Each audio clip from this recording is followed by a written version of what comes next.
Love.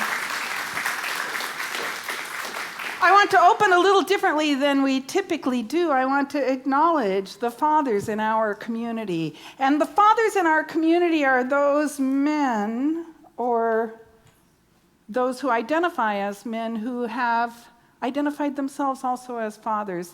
There's a broad range of what that means, isn't there? And so we open our hearts to the dads, to the fathers in our community. And right now what I'd like to do is ask them to stand so we can see who they are. Please stand and let us see you.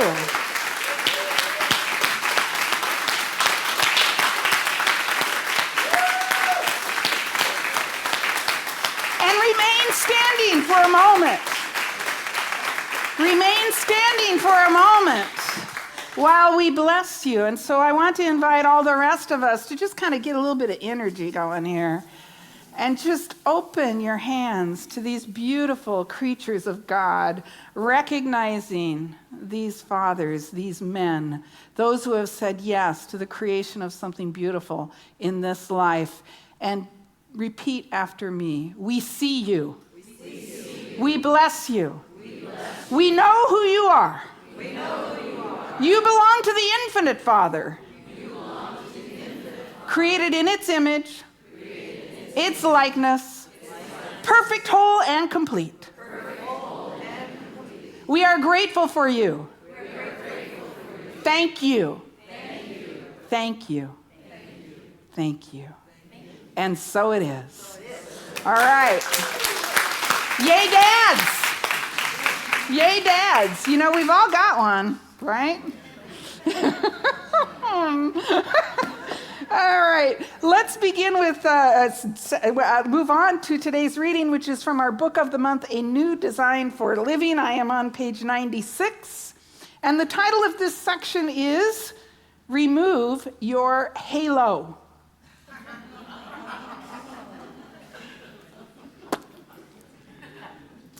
We need to develop bigger and better equivalents of our future, what we desire it to be, and not continue the mental equivalence of an undesirable past. So perhaps we need to get the cart ahead of the horse. Perhaps we need to get behind ourselves and push a little bit. Perhaps we have to remove our self-bestowed halo of conceit and know-it-allness and let our minds partake of the greater self. We need to have a greater mental equivalent of what we are, and this means pulling ourselves up by our own bootstraps. But there is a power within us which, if we let it, will help us do that. All this simmers down to the fact that the law of mental equivalence automatically responds to our thinking. Whatever we have an equivalent of in our total thought content will become our experience. This is only another way of saying that it is done unto us as we believe. Today's affirmation, I'll read it through once. I abandon myself to the creative genius of the universe, allowing the infinite mind to inspire me with creative ideas and the power to bring those ideas into form. Made in the image of the infinite creator, I create a beautiful life that I love to live. Please stand and join me with conviction. I abandon myself to the genius of the universe, allowing the infinite mind to inspire me with creative ideas and the power to bring those ideas into form. Made in the image of the infinite creator, I create a beautiful life that I love to live. And so it is. Believe in light, in love, in beauty, and joy. If we believe, this is what we've been talking about all month, if we believe, have the image in mind and support that image with emotional content, it cannot help but manifest. We've been talking about this all month. Now, I had an interesting experience this week. I was home, I was not feeling very well, and I had the TV on, and I was kind of half asleep. and I'm flipping through the channels, and guess what was on? Jaws. Dun, dun, dun, dun, dun, dun. And it just happened to be the part where they're out on the boat and they're chasing the shark. It's like the guy who's the shark expert from the university. There's the old salt who's really the sea expert about sharks. And then there's the mayor. No, he's not. He's the police chief, that is. And they're on a boat and they're after the shark. And suddenly the shark comes up out of the water and it is big. And it's the first time in the whole movie you've seen the whole thing, right? And it's big, and its mouth is open, and it's coming right at the boat, and it comes down in the water, and the big wave goes up. And the police chief turns to the captain of the boat and says, what? You're gonna need a bigger boat.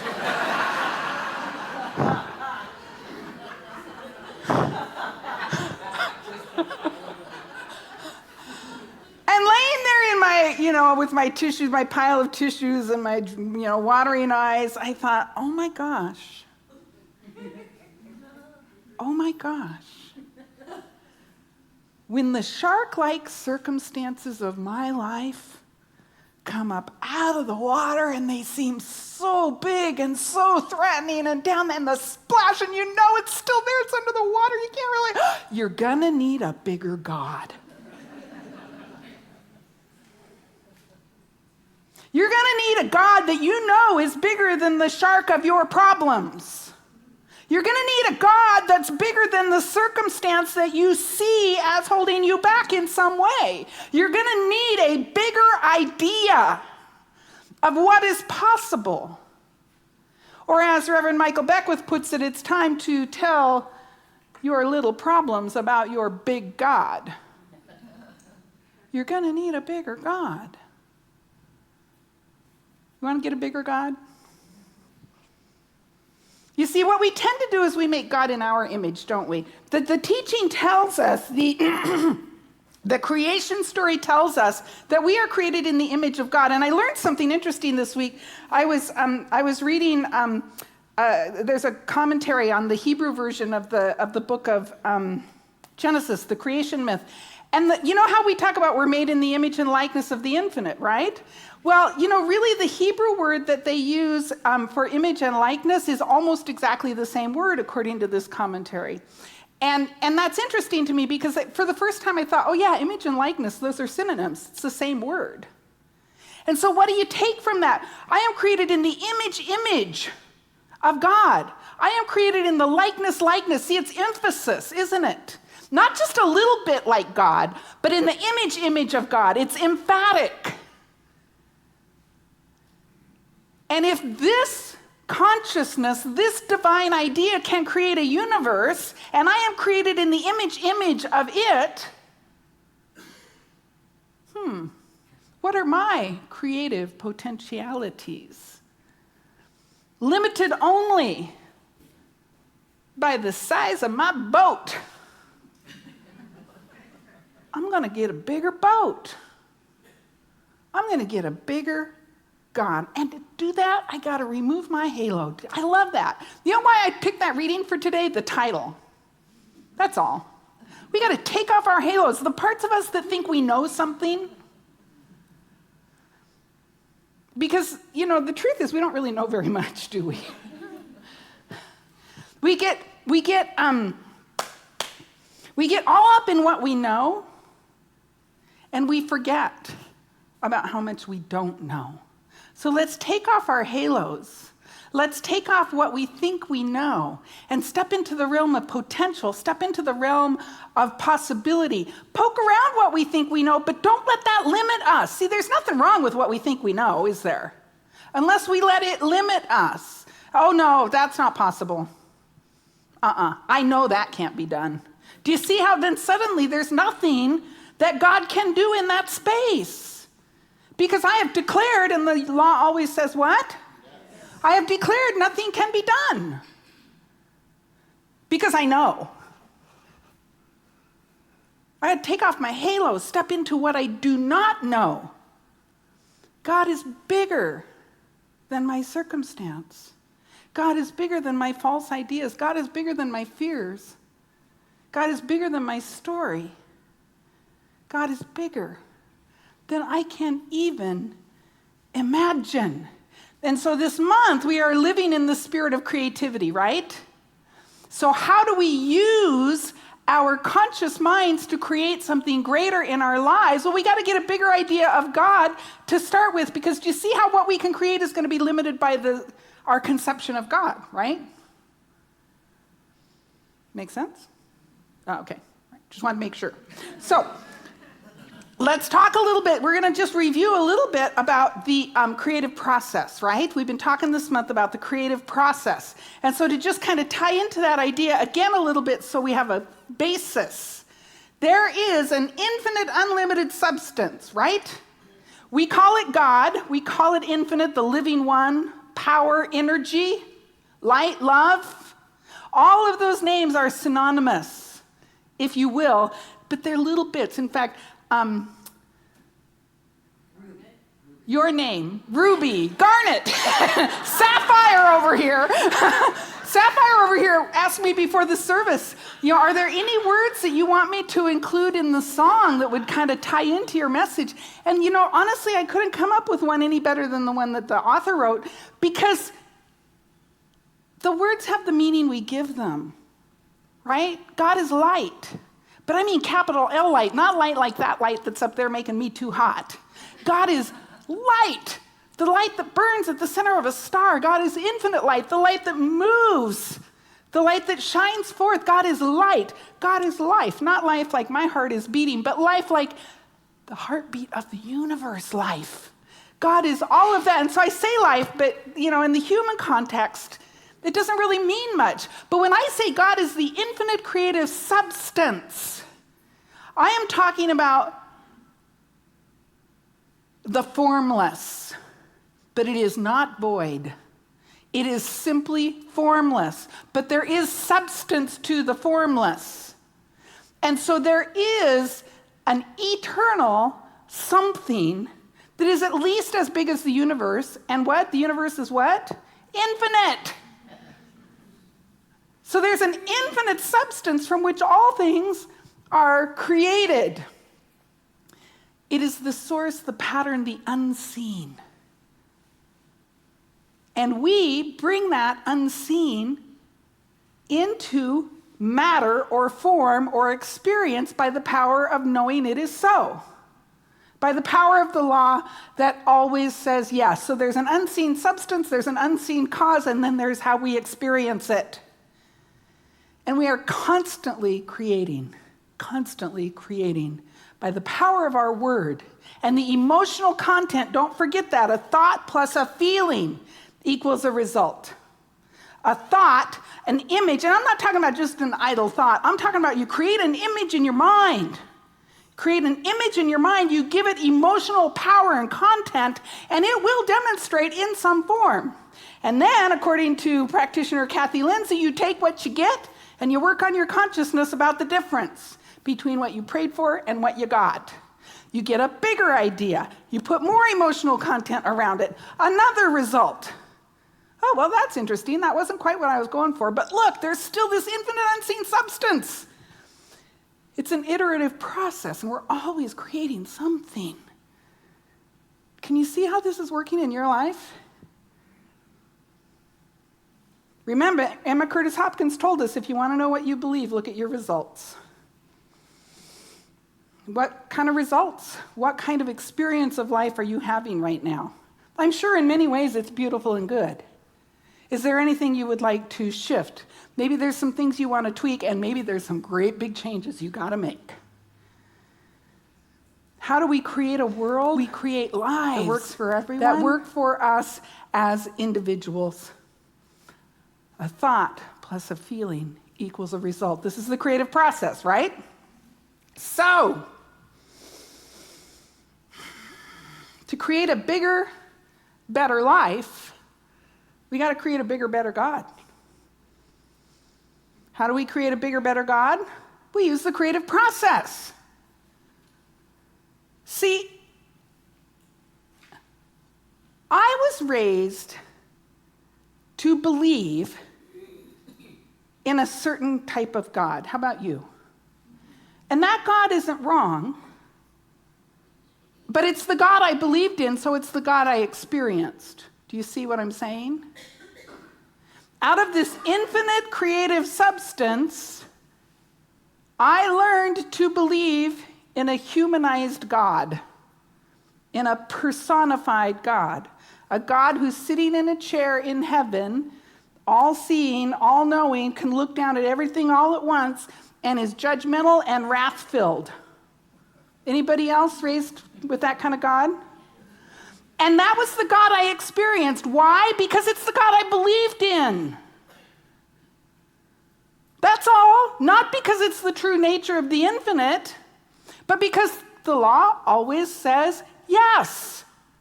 And so that's the God I experienced in the world. Judgmental, wrathful, mad at me most of the time.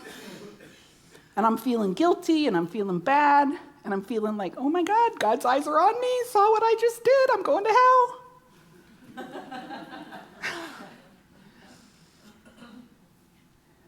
I no longer believe in that God, but I have a different experience of life. Do you see that limited image, that personified, God created in human image? No, that's not what it says. It says we are created in the image and likeness of the infinite.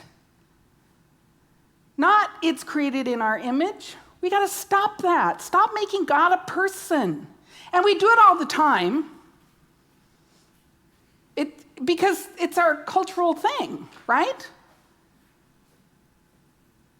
The best definition I've ever heard of God is, I can't remember his name right now. Some old guy said it. God is a circle whose center is everywhere, whose circumference is nowhere.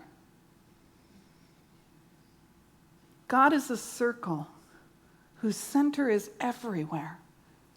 It's here, and it's here, and it's here, and it's here, and it's here, and it's where you are. And whose circumference is nowhere. It's the best English language definition I have ever heard for this idea that there is an infinite something that is right where we are, that we cannot be separate from, and wherever I go, I carry it with me. God is a circle whose center is everywhere, whose circumference is nowhere. Now that's a super cool God. And that's a God from which I can create an amazing life. The God sitting on the chair in judgment of me and everything else, I can't create a very amazing life out of that because I'm limited. I'm caged. It's interesting, I was thinking about, if I want to make a handbag, I like to sew, right? And I make handbags. If I want to make a handbag, I need a yard of fabric, okay?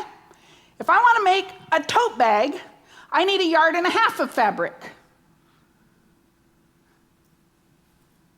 I cannot ever get a tote bag out of a yard of fabric.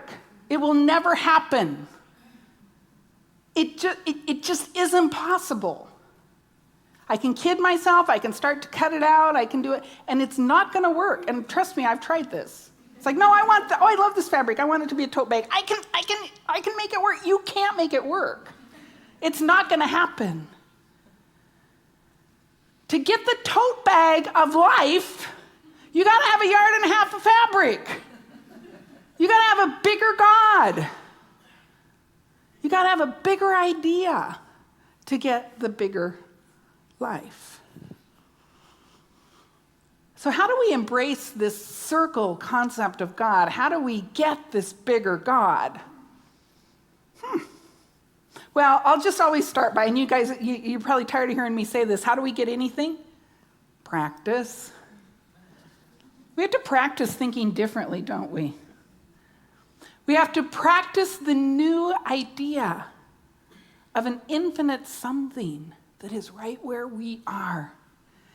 And so how do we practice this? I touched a little bit already on the notion of stop personifying God. Stop making God in our image. God is not human. God is not a man. God is not even male. Please.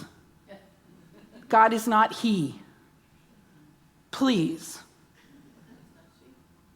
God is not she. God is not goddess. God is beyond gender. The only term I've been able to find that seems to capture it for me in the human realm of language is it. Capital I, it.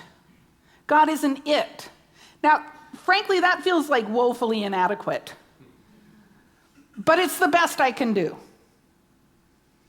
So if you have a better idea for the pronoun for God, fill me in at the door on your way out. God is an it. It is a principle. It is that infinite substance. Do you see? And yeah, we can form that infinite substance into the guy in the chair, but the guy in the chair is still a step away from the infinite substance. So we have to understand that God is a principle, and it is a principle that is for us. It is a principle that always says yes. It is a principle of love. It is a principle of inclusion. It is whole, perfect, and complete. If God is all there is, what could be excluded? Stop excluding anything. I saw something on Facebook. How did I ever preach before Facebook? I don't know. But I saw something on Facebook the other day that said I'd rather be excluded for being inclusive than included for being exclusive. Like, isn't that brilliant? I'd rather be excluded for being inclusive than included for being exclusive. I thought that was brilliant to me. Because if we are inclusive, we might be excluded sometimes, right? And yet we hold true to the nature of the infinite. One life, one power, one presence, one love, one heart, one substance, one source, one energy, one life. One. Nothing excluded. Nothing outside of it.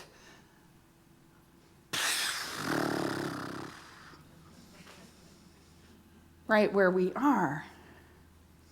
It is an eternal presence, an infinite mind, a creative substance. Some of the words that are used for God in the Bible are translated as things like the strong one, the living one, the powerful one.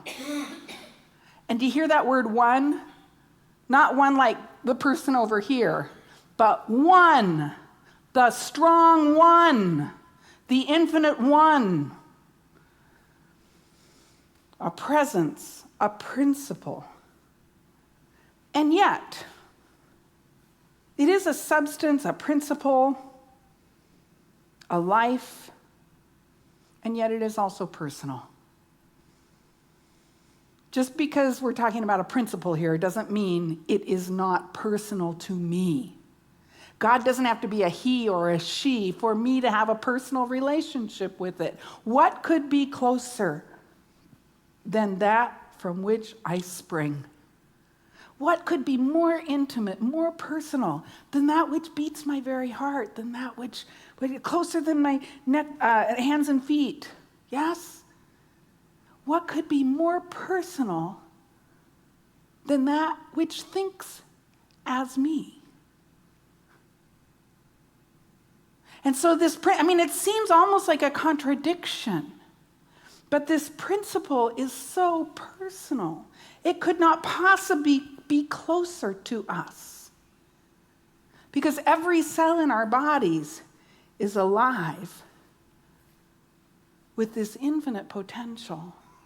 As the blood flows in our brains, it's not flowing in my brain very well right now. As our blood flows in our bodies, it is enlivening everything about us. What could be more personal? What could be more real than love?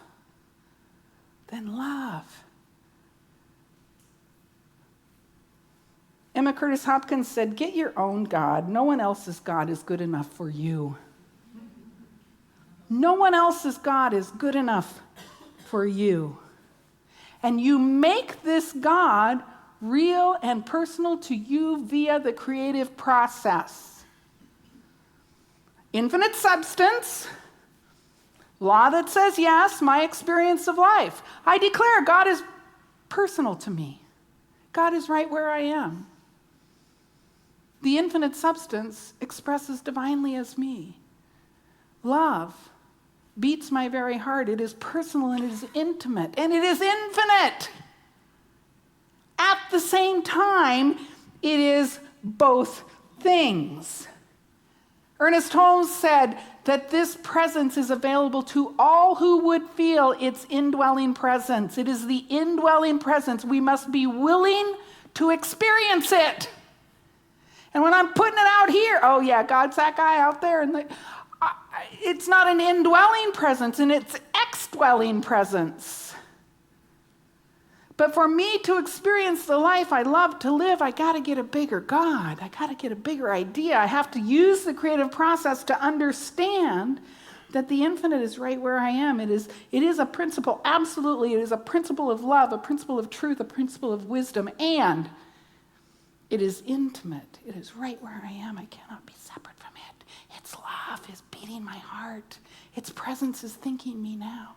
It's speaking to, through, and as me right now. What a lovely idea.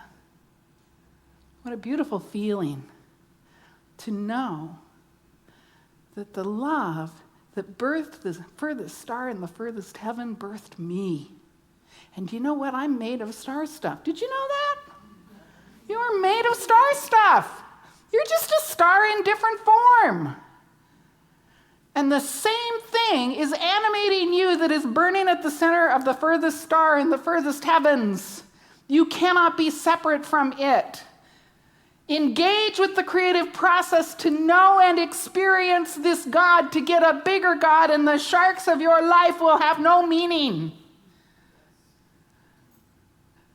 God is bigger than my problems. God is bigger than my circumstance. God is bigger than any idea of lack or limitation. God is bigger, bigger, bigger, bigger, bigger, bigger, bigger. And so it is. It's done. Right?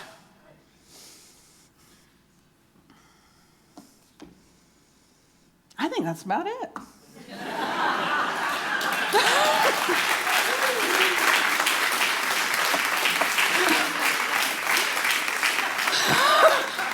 Shall we have a little meditation? We're going to have a little meditation, okay? And then we'll close. And so what I invite you to do is turn within and bring your attention to your breath and to feel your breath moving in and out of your body. And as you breathe,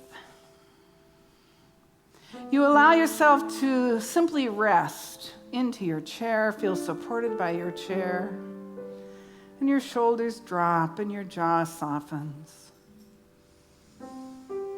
And with each breath, you open your heart more fully to the awareness that something is breathing you. And there is no effort involved.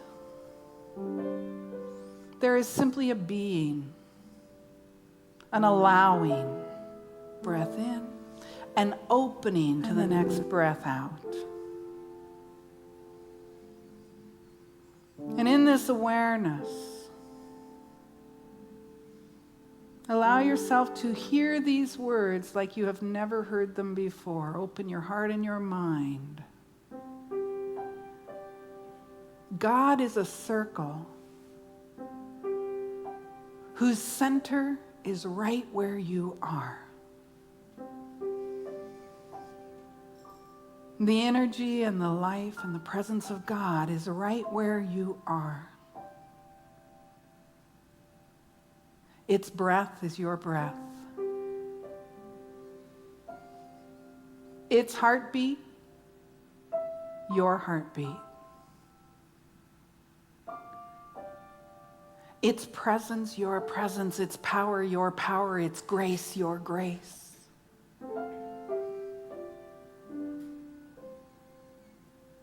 And you just feel this awareness begin to permeate and flood your body in a new way. As every cell, every atom of your being comes alive with the awareness. Infinite life, my life. The strong one, my one. The presence centered in me. Oh, you awaken more fully than you ever have before to this notion, to this truth. And begin to feel this presence permeating the very pores of your body, opening out the energetic to those around you, for God is centered in you and yet infinite, that circle that has no edge.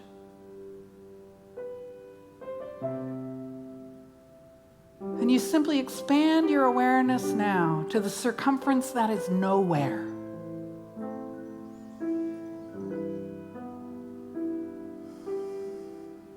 And you simply breathe into that awareness.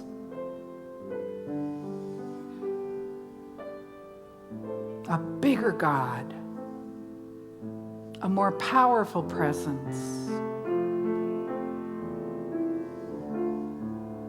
The infinite, right where you are.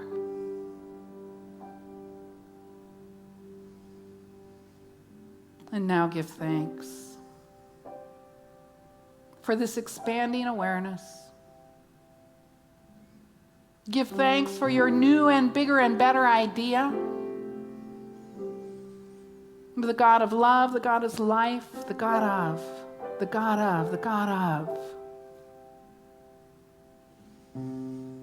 And seal this awareness in your mind and in your heart with the power of love, with the emotional content of love, of gratitude.